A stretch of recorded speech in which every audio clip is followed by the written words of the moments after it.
I will talk about basic kind of concept is efficiency. I mean, we're all looking for efficiency in our businesses. And I'm going to share 2 examples of efficiency where we have improved customers' businesses. But what I'm going to show you is going to be applied to a lot of other areas as well. So I will take you through a couple of concepts. First, we will talk about what is Novacura Flow. I know we can maybe have a quick hand up. Who knows what a low-code platform is in this room? There are a few, maybe 50%. 60% maybe I see that. They've heard about the concept low-code. I'm going to talk about low-code. Then I'm going to talk about the 2 different customer cases where they implemented Novacura and they gave significant improvements in efficiency when they used Novacura Flow in different processes. And then, of course, if you want to ask questions, we can take them in there, and just feel free to ask any kind of questions. All here. And then if you don't have time here, we can just also take them outside in our booth. So about Novacura Flow. We are a company founded in Sweden a couple of years ago. We've been in the business for maybe 18 years now. I was the first customer myself back in the days. I was looking for a platform that could implement a WMS system to my ERP as a CEO, looking for efficiency because there were basically nothing out there at that time. And since then we've grown quite rapidly. We have now, 10 countries, 16 offices. We've grown now to having an office in Sri Lanka. We have offices in US and Europe.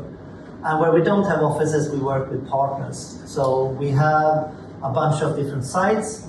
And where we don't have that, we also have partners that we work with, collaborate, especially in the M3 or LN field, where we work with different partners like Columbus, Elvenite, etc. We also have a bunch of different customers. The range of customers we have is quite broad. I mean, it can be both manufacturing units, it can be distributors of goods and facilities, and it can also be field service companies. And it's a wide variety they use the software for. But the common denominator is actually efficiency in their business, whether that be setting up a supplier or entering a part or receiving goods in the warehouse. The common denominator is efficiency. Novacura Flow, which we use to create this efficiency, is a low-code platform. There are a lot of other low-code platforms out there in the game. We, however, are geared towards ERPs.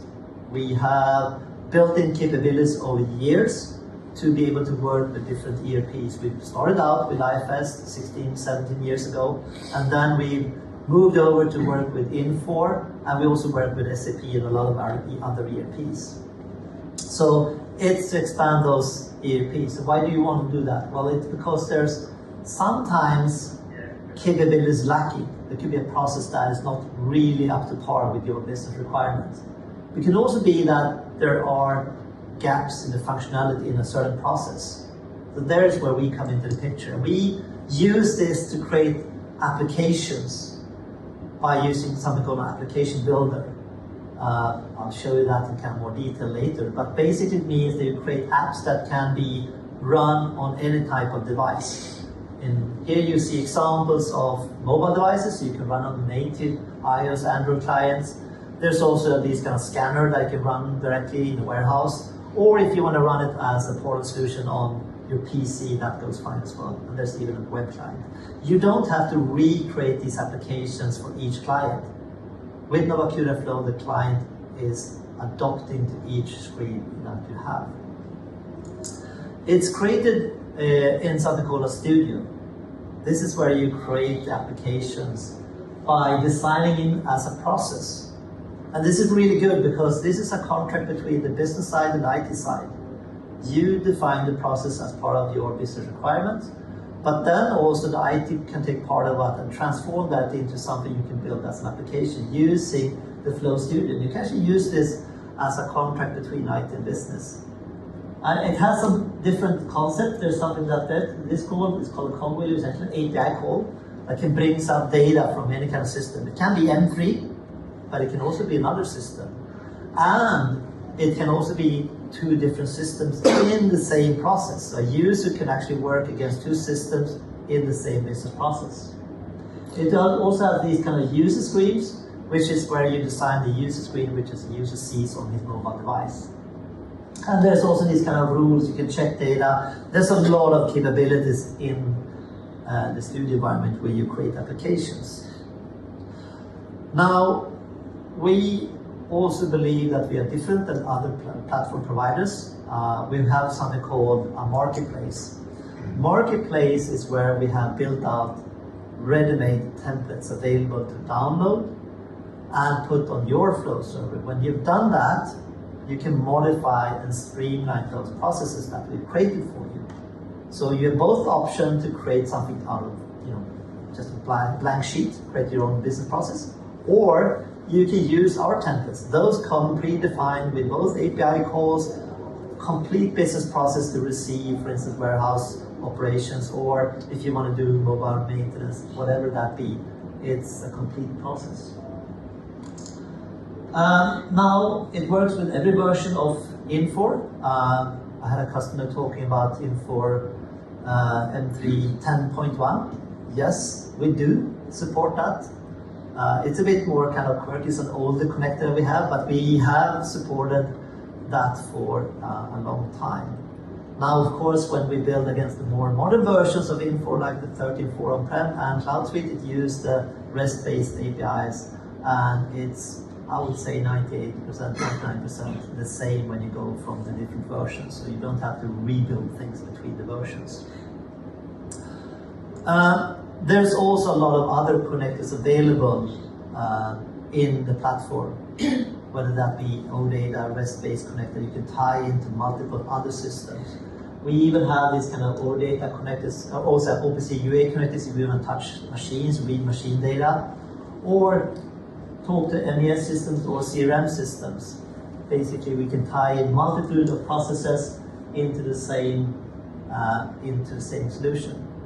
We, if I back up a bit, if I get back up like this, we have something called deployment. When you've created your application, there's like a deploy button. When you've done that, it's automatically transferred to your clients. They read the process.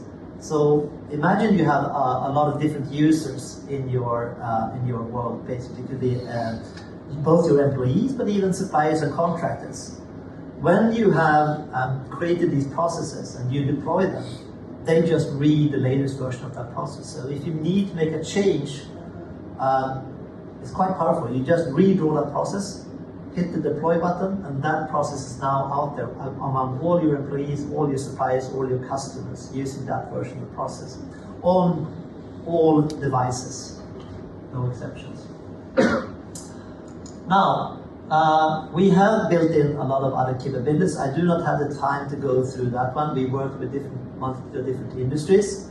We built in capabilities for those industries, whether that be a field service, built in offline, being able to work in a warehouse or a manufacturing unit. We built in capabilities to be able to kind of capture or print barcode labels or read barcode with GS1 barcodes and those kind of capabilities. A lot of those is built into the platform. Now, to the customer case where we're going to talk first. It is a brewery in Sweden. They're still in implementation mode, but they allow us to share this information. They produce cider and different beverages, beer. You have one large brewery with around 450 employees. They have a process where they do shipping. They pick and ship items and pallets to different customers, whether that be a border shop or if it's another large, like Systembolaget in Sweden. We have this monopoly where we sell liquor. We don't have like the normal, which the rest of the world has. It's just controlled, that one. But they sell a lot of volume parts, for that. And they had a problem with the picking process. They were using the standard process in Infor. They picked up the pick list, and they started by selecting the pick list from that one. And they used this screenshot where you see here, you just select the line that actually was supposed to deliver. So first selected the pick list and then selected the pick list line, and that's fine. It's part of the core process. It gets better. Then once they started that one, they selected what balance what I need to pick here. So we need to go into the M3 screen and select action balance. Here it starts to kind of get tricky because then you also have the expiration that you need to consider as well, which is the latest one that you have to pick basically. When you've done that, you need to start scanning. So you pick up your scanner, did the scanning, and they scan the quantity and locked 2 scans. And when you've done that, they select the location you're picking from, and then finally, where do you want to pick it to, like the shipping location. All of these processes are fine, you know. You create a transaction in Infor, and that is fine, you know. Now, then you have to go to the next pallet. Then you start over again. So the whole process was super clunky. Imagine you do that 40 times. It's rather time consuming. So they've explored different options to do this. You know, trying to configure, can we do it another way? Can we store this information intermediate so we don't have to do this all the steps again and again? We came into discussion with them in this process to discuss different options. We actually suggested some smaller changes to the process with them. And it's not tweaking a lot, you know. We first did a standard process by selecting the ordinary part, which is like the locations in the Novacura Flow client. This is just a business process we created for. We draw up, we can just tie into the Infor M3, pick up the pick list, pick up the line, pick up the location, just scan that one. Once we've done that, we do the kind of magic here, which we just reverse step 4 and 5, which is the scanning part. That can be done completely within the Novacura Flow client. When we do that, we don't have to go back, and again, we can store that in the Flow client as pallets that we have here. We can also do more things because we have the capability to do barcode scanning and actually extrapolating the information, which could be a GS1 barcode, extracting both the batch number, the quantity, everything in one scan, because we have something called a scan step. This is a technical feature. These are part of the industry features I'm talking about. Now, once we've done that, we just say, what locations do we want to move it to, or what we can pick to basically. And then we execute that as a bulk API call to M3, doing everything in one go. So, all of these steps is saving a ton of time. And I'm going to compare these. This is the old process here, and this is the new one, just to visualize that. Starting with the picking of one pallet. It's maybe not the real time when you're doing the work, but you get the gist of the things here happening. Now the first pallet is done here, but we've done 3 scans here, the second part. And when you do the bulk move, 3 pallets is done, and the guy can sit down and relax. Or maybe not relax, but they can take on the next pallet. But it's a visualization of what happens here. You know, like we can save a ton of time, or we can do some other things during that time. There's more to this. The first thing I want to talk about is that it saves a lot of clicks, you know, for the user. We measure the time around 7% fewer, or actually time saving in this process alone. But there's more to this actually. Novacura Flow is, when I showed you the process, it actually shows you the user screen step by step. So if you have people coming into your business, like people in the warehouse, sometimes there are people not trained, you have temporary workers. And with a guided workflow that guides you through a series of questions, it's easy for them to work. And not just for a warehouse, that can be anything, like setting up a part, setting up a supplier. We are often used as a solution in administration as well, to build workflows that guide users through multiple steps. There's also, with the barcode scanning, they also got like fewer mistakes. We can control the process by checking data more correctly and make sure it's correctly scanned by, for instance, scanning the quantity. We also have something called process compliance. If there's like expiration date, we can in Novacura Flow actually check, you know, is this the last item, what's called the FIFO, like the expiration date, which is the latest in this process. and make sure they don't take one that is expiring next year or something like that. We can actually control that in the process. So there's several benefits with this that they experienced. Now, the second case that I'm going to talk about is a customer in Denmark called Coburg. They are a bakery, so they bake bread. Kind of a simple process. You have flour, you have yeast, you have water, and all that kind of components. They have 3 factories where they produce bread, one of the largest, one in Denmark. Around 500 employees as well. They produce around 150 orders per day. Now, what they wanted to do was to improve their production process. They were looking to go from what we call orderless production, meaning that they reported everything after things had happened. They wanted to be able to do real-time manufacturing reporting on baking bread. That meant issuing material, reporting operations, and also doing quality control during the same time. And the basic concept is also that to get more accurate data on what was being stored as raw material in the production facilities to facilitate procurement process in a better way. Now, they started exploring this in for M3 to set it up. That's also quite good, you get to know the process in Infor. But they quickly got into trouble with this because they found it to be time consuming. Of course, it's time consuming when you've done orderless, basically nothing. So everything you do there is more, but then they actually explore the business process here. So this is, unfortunately, it's in Danish, it's called an execution plan, I think that. I don't know if that is screen called in M3, you could guide me there. Myself, I'm an IFS person, maybe I swear, in an Infor world here, but I know these screens in IFS. But here you have the planning group, the work center, and then you have the next step, which is the production order.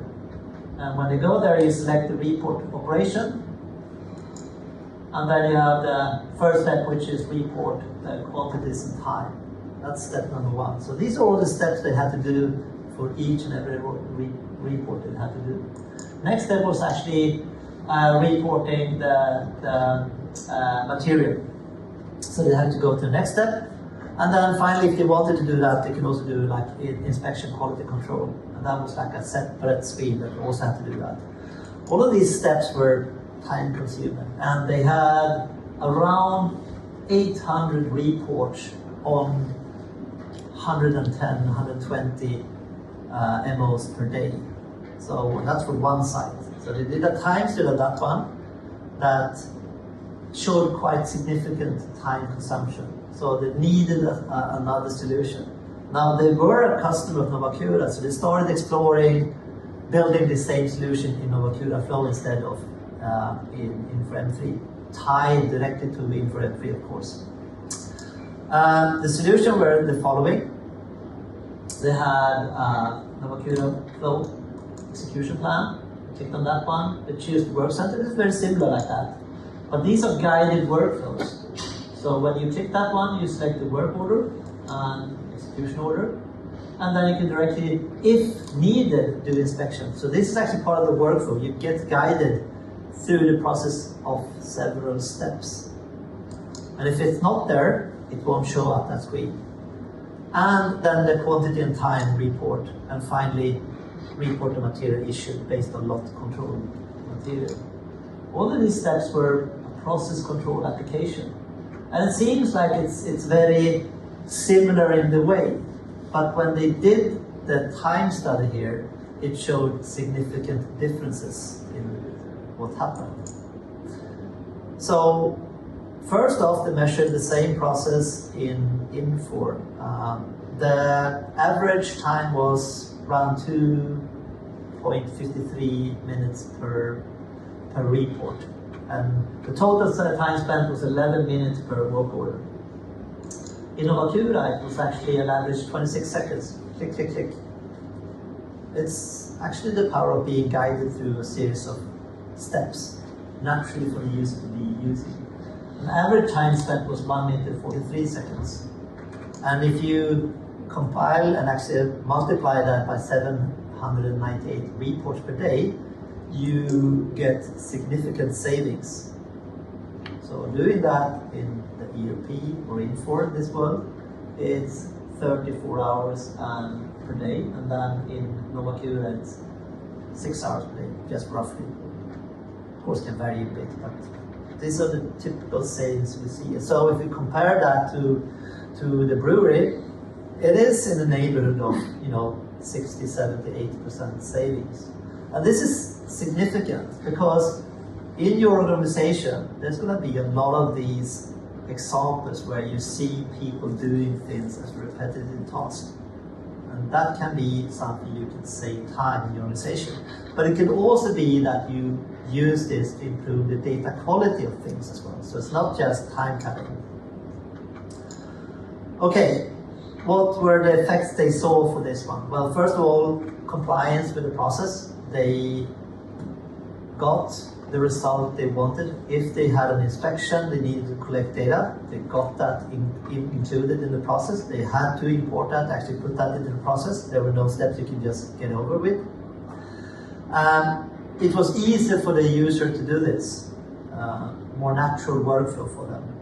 Also, we could improve with error handling. So sometimes people, they put things in that is not correct. Like it could be like they need to put in a quantity, and we can actually check that quantity against some rules that we imported actually included in the workflow to make sure that they didn't report too high or too low. They can ask for more additional questions. Are you sure this is really the correct quantity to be reported? Is this lot quantity, this lot batch number really the right ones?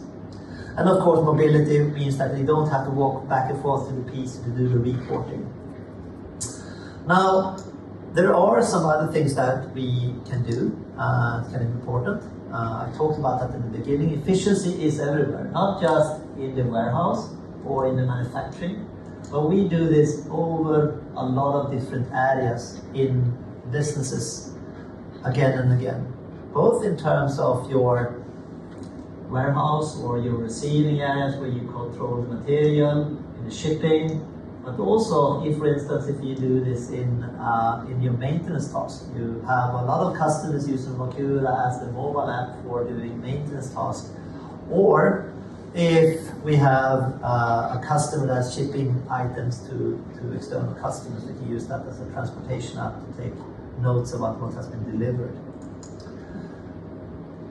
Summary of things, just to make sure that I'm aligned with the time schedule. That time savings, simple UX. We focus a lot about simplicity with our mobile apps.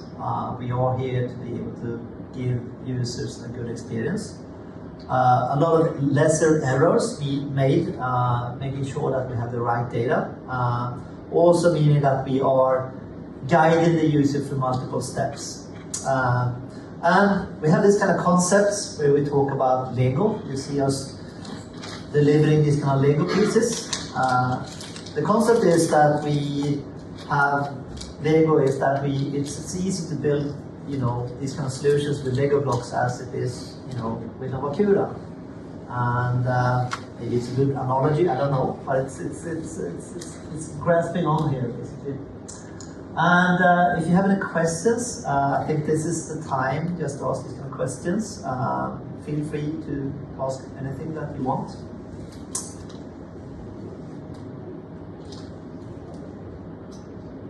Crisp, clear. How do you deploy? Because you said one change and then directly deploy. Do you have like a validation in some test environments before it's actually production? Absolutely. So all customers get like development, test, and production. But what happens is that when you have developed, you move something called deploy over to test. And that is in test environment, and they can verify it's actually working. And when you verify that against your test in for M3, you can just push a button and it deploys to production. Now, deploy means only changing a status of that process. The client always reads the latest version of that process. So you don't have to update the app or something like that. It's automatically reading that when you log into the client, basically. So for us to deploy something, you know, say that we get a new requirement from a customer to capture some information, we modify the process, of course, in development. We test out and verify that it's working, and then we push the button deploy to production. Anytime, you know, we can be mid-production. The next time that person goes into the same process, they have that new version of the process. And since it's an easy-to-use interface, they don't need a lot of training. They would just get a question. Maybe scan the batch number if you had added that feature. Does that make sense? So the clients is always here. They're kind of stupid. They don't know anything about the process. They connect to the Flow server, get the processes that are yours, as your user, and there's a lot of security stuff like that happening in behind the scenes. But they download them, and then when you start executing, it works against that Flow server, which in turn works against Infor Cloud or on-prem. Okay. If there's more questions, feel free to come by our booth. We will be there tomorrow as well. And if not, then I say thank you very much and enjoy the rest of the conference, and also have a nice casino evening. I don't know what that is, but I do hope it's really good. So thank you very much.